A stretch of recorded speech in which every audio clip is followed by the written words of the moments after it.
FaceRehab podcast series. Welcome to FaceRehab, the Facial Palsy Road to Recovery.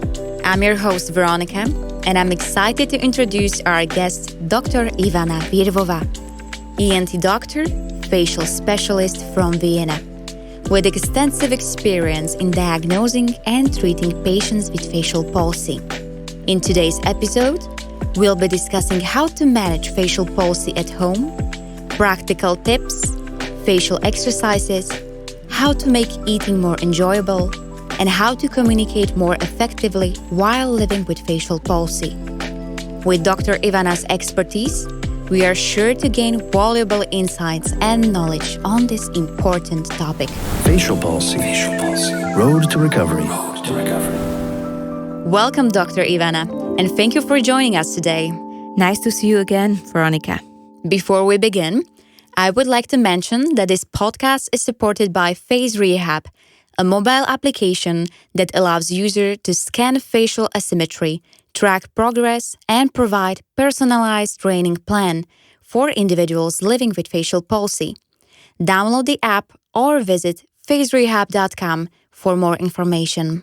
So, let's start with the overview of what are the symptoms of facial palsy and how it can impact a person's daily life. Facial palsy can make daily life harder by causing issues with communication and self-confidence. Common problems include trouble with facial expressions, drooling and difficulty speaking, eating, or even drinking. Facial palsy can also cause pain and make the affected eye dry and more likely to get infected. There are different causes for facial palsy, such as idiopathic facial palsy with symptoms like taste changes and sensitivity to sound, then zoster oticus with ear blisters and nerve pain, and radicular lesions causing bilateral facial palsy. It could be also caused by slow-growing tumors with hearing issues or the other central issues. Understanding these many possible causes and indications can help medical professionals diagnose and manage facial palsy more effectively. Thank you for explaining such a variety of symptoms. Given these difficulties, what are some specific strategies that patients can use to manage their symptoms on their own, in the comfort of their own homes? However, there are several steps that patients can take to manage their symptoms at home. To begin with, performing regular physical therapy exercises can be beneficial in enhancing muscle strength and control. Physical therapists can design specific exercises that target the affected area to help improve symptoms. Or you can try digital training with FaceRehab app. Additionally, moisturizing the affected eye can help to prevent dryness and reduce the risk of infection. Working with a speech therapist can also aid in improving speech and communication skills. To minimize discomfort, it's important to avoid triggers, such as exposure to cold wind or extreme temperatures. Maintaining good oral hygiene, such as brushing teeth regularly and using mouthwash, can also help to reduce the risk of infection. By following these simple steps, individuals with facial palsy can better manage their symptoms and maintain overall health. You mentioned physical therapy. Can you give some examples of exercises or activities that can be done at home to help improve muscle strength and function?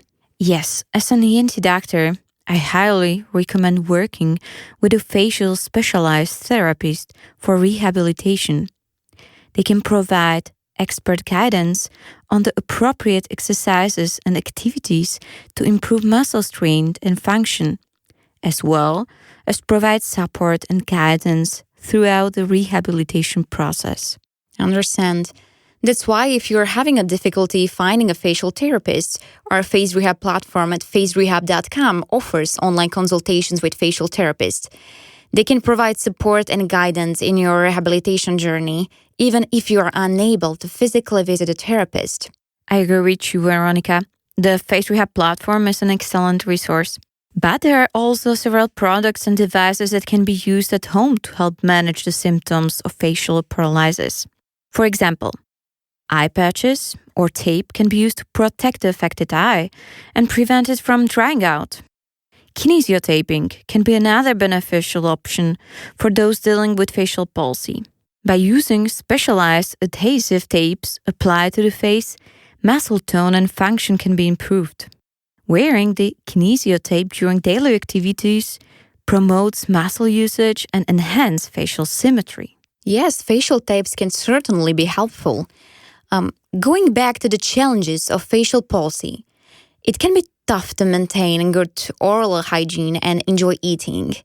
As an expert in this field, do you have any tips on how to maintain good oral hygiene and make eating easier and more enjoyable? Yeah, maintaining good oral hygiene is important as it can help to prevent infection and other complications. The tips for maintaining good oral hygiene include brushing and flossing regularly, using a soft toothbrush, and avoiding hot or spicy foods. Eating with facial palsy can also be challenging, as it can be difficult to chew and swallow. It's important to take small bites and to chew food thoroughly before swallowing. Using adaptive utensils, such as larger or weighted utensils, can also make eating more manageable.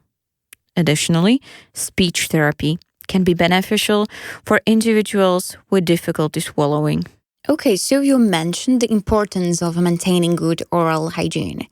With all this in my mind, do you have any advice or tips for listeners on how to communicate more effectively? Of course, Veronika, effective communication is crucial, as it can help maintain social connections and boost self-esteem. I'll give you some tips for improving communication. Firstly, practicing speaking exercises improve clarity of your speech. Then, speak slowly. Take your time. Use nonverbal communication in a situation when it's possible, like body language and gestures. Be patient with yourself and the listener as well. Seek professional help, such as speech therapist. Inform the person to who you are talking to about your facial palsy and communication challenges that you have. Thank you for the tips and the information, for all of your advices, and for joining us today, Doctor. I'm looking forward to the next episode and another interesting topic to discuss together with you. I'm glad to have been here with you, Veronika, and I wish all of you a nice day. Face Rehab. Face Rehab. Bring your smile back. If you enjoyed today's episode, please subscribe to our podcast and leave us a review on your favorite podcast platform. We also invite you to join the Bell's Palsy and Facial Paralysis Support Group by FaceRehab on Facebook, where you can connect with others who are living with facial palsy and share your experiences. Once again, thank you for joining us. Until next time, take care of yourself and remember that you are not alone in your journey to recovery. Facial Palsy. Facial Palsy. Road to recovery. Road to recovery.